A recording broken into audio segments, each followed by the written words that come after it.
From TLDR News, this is your daily briefing for Tuesday, the 29th of November, 2022.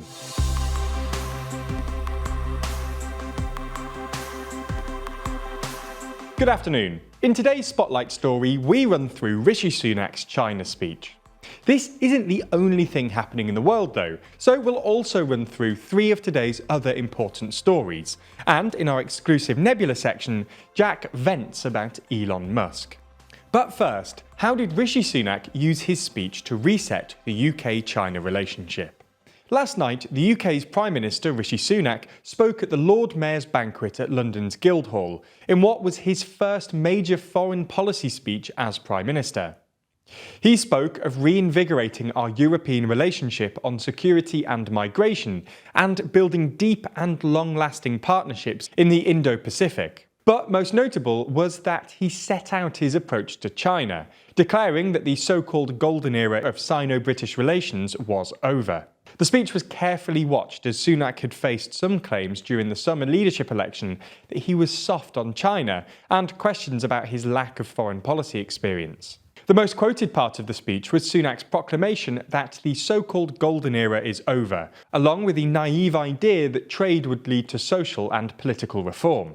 Alongside this, the Prime Minister criticised China's human rights record in Xinjiang and Hong Kong, and added that we recognise China poses a systemic challenge to our values and interests, a challenge that grows more acute as it moves towards even greater authoritarianism.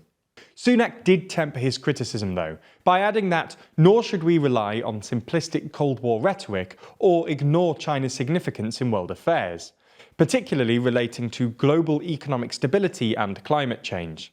Rather than Cold War approaches and grand rhetoric, we should stand up to our competitors with robust pragmatism, he said. The Prime Minister also chose to discuss the recent incident in which a BBC journalist was reportedly arrested and assaulted by Chinese police while covering protests against the Chinese government's zero-COVID policy. About this, Sunak said that the Chinese government had chosen to crack down further, rather than listen to people's concerns. Much of this rhetoric is nothing new. Condemnation of China's human rights record, while recognising China's significance in world affairs, is the kind of thing we've heard before. As for what Sunak's China policy will look like in practice, we just don't know yet. The Prime Minister promised more details on the UK's national security and foreign policy in an updated integrated review next year. Parts of Sunak's speech were met with criticism, not just from the opposition benches, who said his speech was thin as gruel, but also from within his Conservative Party.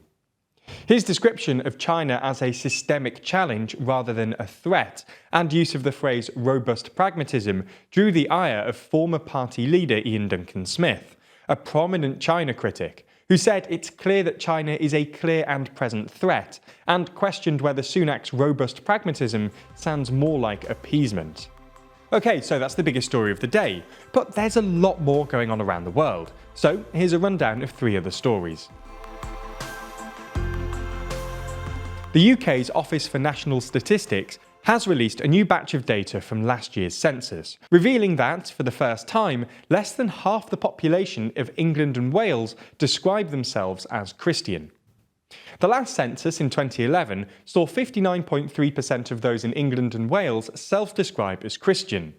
10 years later, this has fallen to 46.2%. In terms of raw numbers, that's a fall of 33.3 million self-described Christians to 27.5 million.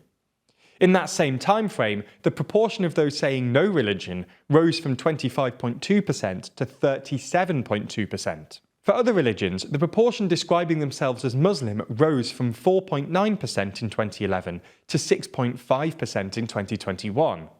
The proportion saying Hindu rose from 1.5% to 1.7%, Sikh from 0.8% to 0.9%, and the proportion saying Jewish remained at 0.5%. Now, it's important to note that the religion question on the census is optional. 94% of census respondents chose to answer the question in 2021.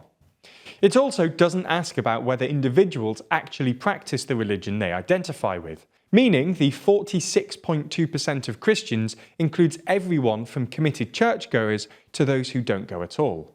There's more on the way, but be sure to subscribe and ring the bell to make the daily briefing part of your daily routine, or just search for us on your podcast app to listen along. Singapore has repealed its colonial-era law criminalising homosexual sex between men.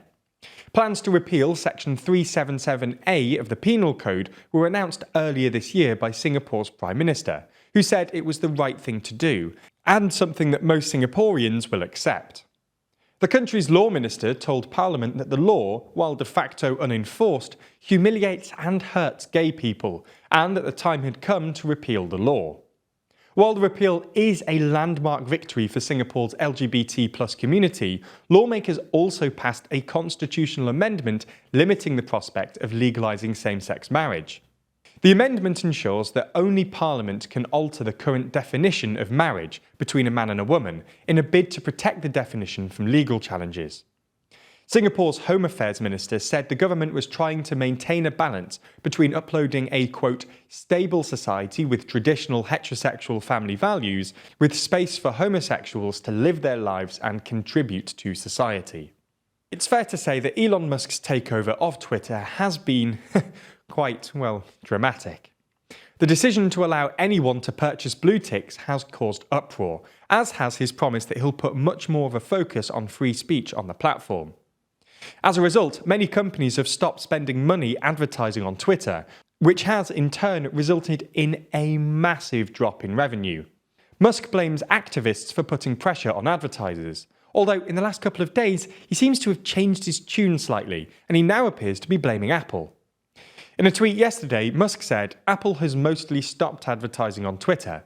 Do they hate free speech in America?" Apple spent more on advertising than any company, spending more than $48 million just in the first quarter of 2022. Whether Musk's hostile attitude will help him win back their advertising cash is currently unknown. In the final uplifting story today, we look at NASA's Orion capsule. The capsule is designed to carry humans, and its current flight around the moon is designed to test whether it will be successful in this. Notably, the capsule has now reached a key milestone in its travel around the moon. It's the furthest any spacecraft ever designed to carry humans has travelled. So far, the test is going well, and it's looking as though we could see humans back on the moon in the near future. That's all we have time for on YouTube today, but if you want to see the TLDR CEO rant about Elon, welcome to day 2 of hate. You just can't, that's just a terrible argument. It's like me saying if you don't watch every daily briefing all the way to the end on Nebula, then you hate puppies. It's like... That's what I'm saying. Then watch the extended ad-free edition of the daily briefing over on Nebula. Nebula subscribers not only get everything you've already watched ad-free, but also an extended edition of the show every single day, available to watch on Nebula or stream on your podcast app of choice. So if you want to support the channel and get a more extensive daily briefing every day, you'll want to sign up. And there's good news. Our friends at CuriosityStream, the streaming service which offers some of the best documentaries, is offering a deal whereby you can get both platforms, CuriosityStream and Nebula, for less than $15 a year. That's all the best documentaries you could want on CuriosityStream, and then more TLDR on Nebula, including the extended briefing, other full exclusive TLDR videos, and it's always ad-free. Click the link below to get both services for less than $15 a year and support the channel.